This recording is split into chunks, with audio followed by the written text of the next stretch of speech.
They don't know my story, they just know my sound. Is the key to being successful in any business That's why I'm is coming making the for you. decision and sticking with it.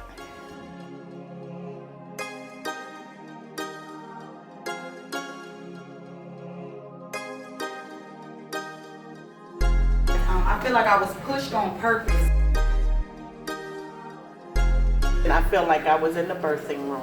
Every single one of you have faced things in your life, have overcome things, and because of that, you have the responsibility to share your message with the world. And you have the responsibility to take those lessons that you've learned and use it to help other people.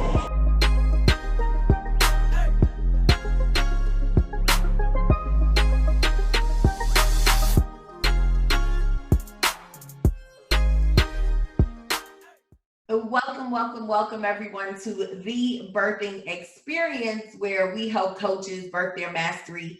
I'm your host, Niala Phillip, the Master Midwife for Coaches, and I'm so excited because I'm here with another guest, Oleg Lougheed. And let me tell you something, guys. I met him right here on these internet streets.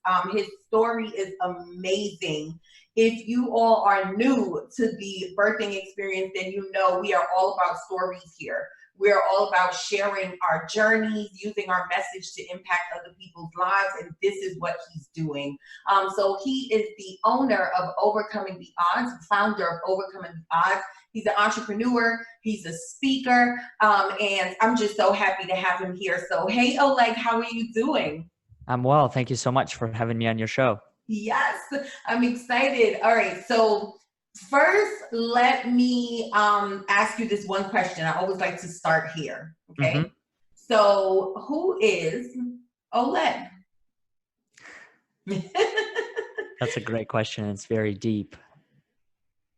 I would say it starts off as someone who has gone through a series of challenges within his life and was able to define a way and an ability to persevere through whatever that was put in front of me. And as part of that, I would also like to add on that I'm someone who is on a journey to help other people live a story that's true to who they are. And I'm very fortunate to say that you've one of the people that has been a part of that platform and have been able to impact others from that point of view. So it's been a very interesting ride for me to be able to express and really live out this full journey and the story that each one of us possesses, and better understand that at the end of the day, we are all unique, and it's important to embrace that as part of who we are. Yeah. Yeah. So I know a little bit about your story. Those who are listening, they don't know much about you. So I want you to kind of tell us, where your story began. Mm-hmm. My story began in a town called Chibarkul in Russia, which is in the direction of Kazakhstan for those who have a picture of the world in their head. And it started off, I think, just like many of the other stories that we experience in today's world. And that is, I had a relatively stable family until about 4 to 5 years old. And at that particular age, things began to change. And so, what I mean by that change is that our mother, the mom of myself and my sister, became an alcoholic. And for those who might be able to relate, it's a very difficult journey to be a part of when your caregiver is no longer able to help you in the ways that you needed help in, the caring, the nurturing, the love. And so as part of that decision that she had made, it forced me to become an adult at a very young age. And people say, well, you didn't have to do that because you had a sister. I still have a sister who's 18 years older than I am. And she was able to help me in many instances. And I do remember a lot of the memories where I shared with her that where I was happy and I smiled. But I also remember memories where I truly missed my mom. And I wanted her in my life. And regardless of what decision she had made, she was still my mom at the end of the day. And so I lived with that challenge for about 5 years until I was 9 years old. And in fact, it's very interesting to be able to take a step back right now and relate on my whole experience that I had there. And I think one of the unspoken lessons that my mom ended up teaching me was a skill, and is a skill that I rely on every single day. And that is the drive and your ability to never say you can't do something in life. Yeah. And the reason why I say that is because on the days where she wasn't with us, I remember I used to leave my sister's apartment and I would go out there looking for her. I would go from one place to another, from one boyfriend's apartment to another, with this hope that if I only go to one more place, that she's going to be there. And I carried that mindset from one day to another when I wasn't able to see her. And 9 out of 10, I came up short. But looking back and reflecting on my journey right now, I believe it was her that really taught me that lesson and that skill, which has carried me from one day to another. The reason why I've been able to pick up the phone 127 times to call hotels to get to number of rooms delivered is because of my ability to be able to say, just because you received a no once, that doesn't mean it's the ultimate answer. There's always another way to a target that you are going towards. Yeah. It may not be linear like you see it in your mind, but that's how life is. Life is full of ups and downs. We think it's a straight shot, but it never happens like that. Very rarely does it happen like that. Yeah. So as part of that journey, I was 9 years old and something had hinted, and I think it was probably the friends that I had around me at the time who had a family, who had a shelter, who had food, who had their own toys. I had found this system called the orphanage.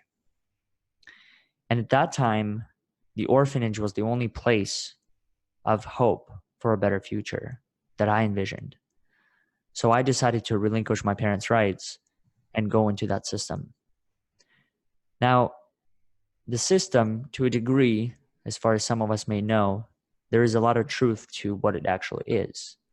There is a lot of mental abuse that happens, physical abuse. But at the same time, instead of looking at it as a place of horror, I really believe that it was a place of opportunity. And it was through that system that I was ended up eventually getting adopted, because one of the things that we were required to do at that particular orphanage was to be involved within some form of music.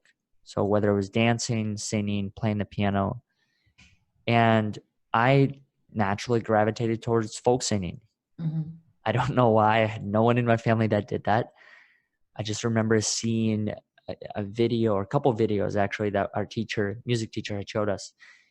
And I said to myself, I could probably do that. I'll give it a shot. And so slowly those classroom lessons turned into us performing at amongst other schools, other orphanages. And later what I noticed was that we had received an invitation from an adoption agency in Ann Arbor, Michigan, that essentially said, if we, the orphanage, can put together a group of kids, then they'll fly us there and the whole adoption process will start. Mm-hmm. So fast forward to 2005, I was 12 years old. I was finally adopted by a family from Ann Arbor, Michigan, and they're still my family to this date. And that's when the journey began of coming into this country and starting from square one, starting with the English language. And that is, I remember having the alphabet right in front of me, and you pick up each letter and it says A, apple, B, banana. And you do that thousands and thousands of times until you can remember the letters. And then you move on to the next step, which is memorizing the words, then being able to identify the meaning from the words. So it's a very long journey to be able to get to a point where I can actually form sentences that make sense. I remember sitting in classrooms. This was 7th grade. That's where things got a little bit more serious when it came to writing. And I would write a paper, especially some of the longer ones, 5 to 10 page papers.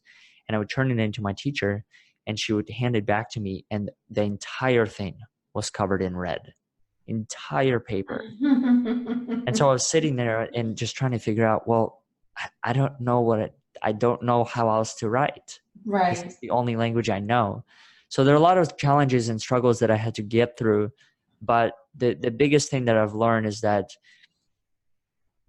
at this point, I believe that we're always living, life is always a balance. Yeah. There's always a lack of, and there's always an abundance of. And it all depends how you view a particular experience within your life. You can look at an experience in a negative mindset and you can say, well, I didn't have this, therefore it's this person's problem. Or you could say, I didn't have that, but what did I learn from that? What are the skills that I gained from that? What did you truly learn from the times where you didn't have food? How did you get that food? When you were forced to sleep on the street because either my family members were fighting, or I didn't want to accept the reality of sleeping wherever my mom was. It came back to fundamental skills that have become a part of who you are, your ability to find and solve problems. It's funny you say that, because that's really what we're all about, is really when, one of the things that I always say here on the show is that we have a message. So our opening song actually says that, that we have a story and it's our responsibility to use those experiences to help other people. And I think sometimes we play victim. I think sometimes we, like you said, look at the negative side of things. So it's like, woe is me. How can all this happen to me? And don't realize that there's power within the pain and within those experiences that, we're facing. Okay. The first thing you said that I thought was so important was you learned resilience. And I believe that that's important in business. Right? Because in business, it's so up and down. Are you still with me? It looks like we're frozen. I'm not too sure what happened. Your video froze on my end. Yeah, it froze on my end too. Okay, so do you know where we left off at? Yeah, we're talking about a story, how everyone has a story, and you started to go into the victim mindset. Okay. So I know that in our show opener, we talk about the fact that everyone has stories, and it's important that we use these experiences to impact other people's lives, right? So I love the fact that you use your story even here. You use that. So the first thing that I heard when you shared, what you went through with your mom, is the story of resilience, which I think is really important, right? Because as coaches, right, our business is up and down. We hear a lot of no's. Oleg said that, he had to, and this is a story that I heard from him really recently, is that he had to call 127, hotels looking for sponsorships and help for his organization. And it takes a resilience to hear no's and to keep going. That many times. So, yeah. So Oleg, tell us, and just following on this whole teaching lessons from what you've been through in your life, right?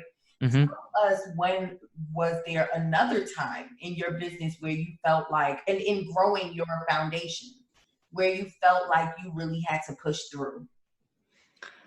Well, I think when you start off, so the important thing about starting off, and this is something that I see as a message that is misunderstood many times, is that we think that just getting something off the ground is the hardest part. The thing is, every single day requires a new start if you have the mindset of growth. If you are constantly pushing your limits and you're constantly finding ways to grow your business, every single day is a new start. So it's not necessarily about the first day. It's not necessarily about the day when you hit phase 2. It's every day along the journey that's going to push you outside of your boundaries and require you to develop new set of skills, such as connecting with people in a way that you haven't done so before, asking them for things that you haven't done so before. And for me, that moment came 2 or 3 months into building this organization. I had moved to Austin, Texas to actually start this organization to begin with, from an accelerator program in Newark, Delaware that I was a part of for about 3 to 4 months. And so I moved to Austin, and my vision was to build out this organization and build this community. And about 3 months in, I had started the whole thing with a blog post. So at the time, it wasn't generating any income. And so 3 months in, I was gathering stories, other people's perspectives. And I looked at my bank account, and I had a balance of $0 in my checking, and I had a negative balance in my savings. And I had an available credit line of about $3.32. And so what made me realize was that two things. I could either stop there and quit and go get another job that would be able to pay off the things that I was experiencing, or I could learn from it and I could understand that, yes, this is happening, but look at all the other things that are happening in alignment with it. And that's why I was saying earlier how you do truly live in the lack of and the abundance of. And that was one of the first moments when it really made sense to me. Yeah. I lived in that moment where financially, I was in the lack of. I remember receiving a letter from a bank, and it said you have 45 days to turn your account into a positive balance before we shut down your account. But on the other end, I started to look at all the relationships that were being built along the way that truly were helping me flourish. My level, my confidence, everything just elevated one step to another. And so I took a step back and I said, I think it was meant to happen like this. That this was the balance. You're having so much here and you're not having anything here. But when you compare the two, they're like this. And so I pushed through it. I created a to-do list and I said, okay, in order for me to turn this into a positive or being able to pay my next bill, whatever it was, the thing that had to be made was to be able to ask people within my network. And what's really interesting about your network is that we think that we have all of these supporters, but really it falls down to a handful of people that are truly there for you. And what I've learned and been very fortunate to learn is that the faster you can figure out the people who are really there for you, the better off you are. Because when a time like that comes up again, then you know who to call, you know what to ask, and you know that your chances of getting what you were asking for in need of that help are going to be there. Yeah. And I've always been the same way for any one of my friends. Is I've always encouraged them, and whenever we did get to situations with one of my best friends, he was in a position where he was working at a job he did not like. And deep down inside of him, he wanted to pursue a business of his own. He wanted to be a business owner in a position that he truly could excel in and he was passionate in. So I remember having that conversation with him and I said, how much do you need? Mm-hmm. How much do you need to get off the ground? He said, about $2,000, $2,500. I said, I will give you the $2,500 right now as long as you commit to the following: quitting your job this week and sitting down with me to put together actionable steps, business plan, whatever you can understand to get your venture off the ground. What happened after is, it's a moment I'll never forget. He didn't end up taking the money. He quit his job and he launched his business.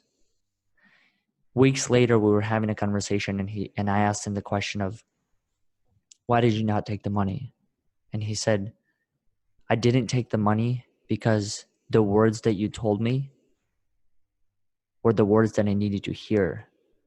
Those are the words that gave me enough confidence to be able to move into that direction, knowing that regardless, you are there to help me, no matter what the situation may be. And that's really what I'm trying to say through this, is that the power of your network. You cannot, at least in my case, I haven't been able to figure out how to do it. So for those who are, please share. The dreams that you have, I believe, are not meant to be accomplished on your own. Yeah. I think they're meant to be accomplished through interactions like these. I think they're meant to be accomplished through community. Mm-hmm. And so going back to your story, what I believe is that the more public that you can become with your story, and that's an ultimate choice that you make as far as how public you go, but the more public you can become with it, the more people you are going to invite into your story and into the areas that you need help in, that you haven't developed the skills in.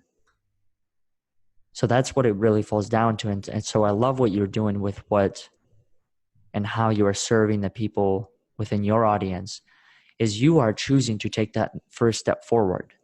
You are choosing to be vulnerable about areas that most of us feel like are taboo or areas that we shouldn't discuss. But really, at the end of the day, we're all human beings going through similar struggles. So why don't we ask each other the question of, if I'm going through this and I know that you've gone through it, how did you do it? Help me understand, so that way I can possibly apply that information and those steps to my situation right now. It's very true. I was recently speaking to a colleague, and she was expressing that, she's been going through some things with her relationship. She said she wished that there was people who she knew that were in the level of business that she was in, that she'll be able to hear their story, because she has questions. She doesn't know how to navigate through her celebrity and still go through personal things. And, that's just an example of why we need to share our stories, because I'm pretty sure there's so many other business women who may have went through the same experience, but if we're not willing to be vulnerable first, then how can we even impact someone else or even inspire them, So I totally agree. And So within that, I think I believe your story is like an onion. There's so many layers that you have to peel off in order to get to degrees of it where you do feel comfortable in sharing and talking about whatever the topic may be. And I personally believe that through my time, I can recall the first time that I had publicly shared my story, and I can recall where I am right now. And for those that are just starting off, I feel the pain. I know how it was like. I remember the first time I had shared my story. This wasn't the first time, but first time when I actually started to act on the story that was within me. And this was part of a group here in Austin called Friends of Peter, which means every Saturday morning. And what was unique about that group is that every single time I went in there was a specific topic that every single person was able to talk. So I remember walking in, and the topic that day was decision. Very ironic. First time I walk into a group and the topic is decision. right. For me, it was decision to share my story. And I remember I got up there, my hands started to shake, and I started to share about the things that I went through and why I ultimately came to Austin to start this organization. And as part of that 2 to 3 minutes, I remember one of the instances in particular when I was talking about my life in Russia. In addition to my hands shaking, I also started to cry. And it got to a point where somehow I was able to keep it together. But it was after I had finished, I knew that I had somehow gone through the pain to get to another level of it, another layer of the story. And so the more I was able to share and the more that I stayed open to the process, the more themes, the more lessons, the more takeaways that I was able to identify. Yeah. And that's one of the biggest things that I see when it comes to public speaking in general, is I think oftentimes we as speakers, we box ourselves in by giving ourselves 2 to 3 topics. and essentially telling ourselves that those are the topics that I feel the most comfortable talking about. I know that these are the topics that make me the most revenue, but there's so much more to your journey.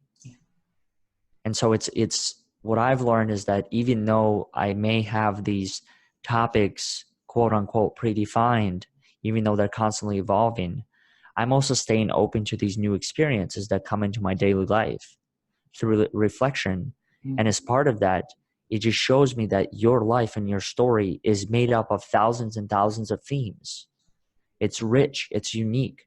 And the most important part of all of that is every single story is unique. Your story is unique. My story is unique. Every single person that is on this planet walks a different path in life. We may be going towards the same destination, but we are taking an entirely different path, even though we may be holding hands and walking along the same rock. The experience you have, the thoughts you have, are entirely different from the experiences and the thoughts that I have, even though we may be taking step for step towards the same target. Yep, same experiences, different perspectives, different choices, different everything. Yeah, this has been good. You hit us with the gems. So can you tell everybody about your organization, what you have coming up, and how can they stay in contact with you? The organization is called Overcoming Odds, and our mission is to serve individuals who have essentially overcome unique circumstances within their lives. And one of the ways that we're able to do this is through our in-person events or seminars that are led by people of first-hand experience. And one of the interesting things that I've learned along this journey is that it started off as a platform for people to share their experience of those who have been adopted or in foster care. But the more I began to really look at the people that were coming to our events, that were reaching out to us, I began to notice that this platform is really about humanity. And it's really about people, because we all have odds to overcome. Now, there are certain populations that I personally focus on with this organization, and that is those who have been adopted in foster care, refugees, immigrants, people who have experienced loss or grief. And I believe it's important to give people of those experiences a platform and a voice. Because if you think about it, what I was looking for when I was younger is I was looking for someone who had gone through the struggles that I was going through. And I wanted to learn, well, how do I get over this hump that I'm in? How do I get through this relationship that I have with my mom? And so what made sense to me then, and what's making sense to me now, is that it's important to learn from people who have actually lived through the experiences. One of the things that you had said during our podcast last week is that you said that, and you actually said this during the event as well that we had in Philadelphia, is that it's very important to be able to recognize where you are in your journey. If you haven't had a chance to reflect on a particular moment in your life, or heal through a particular moment in your life, you have to be able to take a step back and understand that you are not in the position, you may not be in the position to impact other people because you haven't fully lived through that journey. Yeah. That's why I think there's so many different categories to explore, and due to the time we have, we unfortunately won't be able to get into them. But when you think about just how a lot of the systems in the world are set up, is that you see an ad and it says, I will teach you how to make $1 million using these 7 steps. But the problem is that sometimes you see individuals who haven't truly made $1 million using those 7 steps. What ends up happening is that you become part of those 7 steps. And so I love your mindset, and I love what you've shared as far as being able to heal through your journey and then stepping onto a stage where you can impact other people, because you know what it was like to go through that. You know the pain points. And yes, it may not work for all, but as long as you stay true and believe that at the end of the day, if you can only change one person's life, then that's the only thing that matters. That's the only thing I believe you truly have control over, and that is one person at a time, one day at a time. Yeah, I agree. So tell everybody what's the website where they can get information. It's called overcomingodds.today. The next thing that we have coming up is actually an event here in Austin on Saturday called Where Do You Belong, which is all about exploring belonging and how that relates to you. And one of the themes that one of the speakers is actually talking about is you are enough. And the others will be talking about the connection that you have to the community and how that relates and why you feel like you should belong in the places that you are. Okay. All right. So overcomingodds.today. Mm-hmm. I'll make sure that I leave that below for you guys. Oleg, thank you so much for being with me today. Thank you so much for sharing your story, being vulnerable with us. Guys, if you want more information, make sure that you head over to that website and hear more about Oleg's story and his mission. All right. Thank you so much for being with us. If you enjoyed this episode, please share it out. If you are listening to us on our podcast network, thank you so much for being a listener, and we'll see you next week.